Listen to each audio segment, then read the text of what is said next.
In today's video, I'm going to teach you how to add zeros before a number in Microsoft Excel.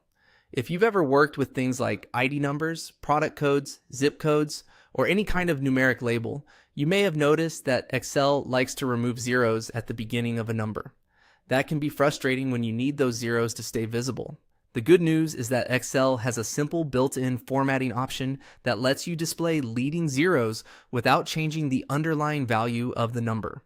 To get started, open your worksheet and select the cells that contain the numbers you want to format.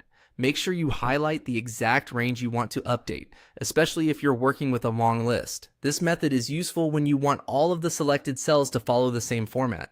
Once the cells are selected, right-click on any one of the highlighted cells and choose Format Cells from the menu. This opens a settings window where you can control how Excel displays the contents of those cells. If you don't see the option right away, just look through the menu carefully, since it's one of the standard formatting tools in Excel. When the Format Cells window appears, click on the Number tab. This section contains different formatting categories for numbers, dates, currencies, percentages, and more.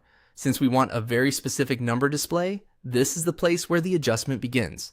Next, select Custom from the list of categories. The Custom option allows you to create your own display pattern instead of using Excel's default formats. This is what makes it possible to force a number to show leading zeros. Now go to the type box and enter the number of zeros you want. For example, if you want every value to appear as a 5-digit number, type 5 zeros in the box. This tells Excel to display shorter numbers with zeros added at the front until they reach that length.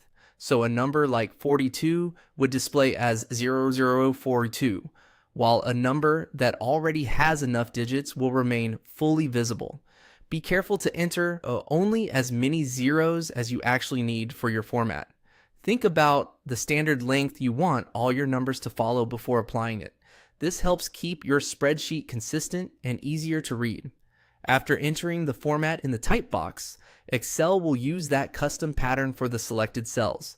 This is a quick and clean way to make your data look more professional, especially when you're preparing reports, lists, or exported data. And that's how to add zeros before a number in Microsoft Excel.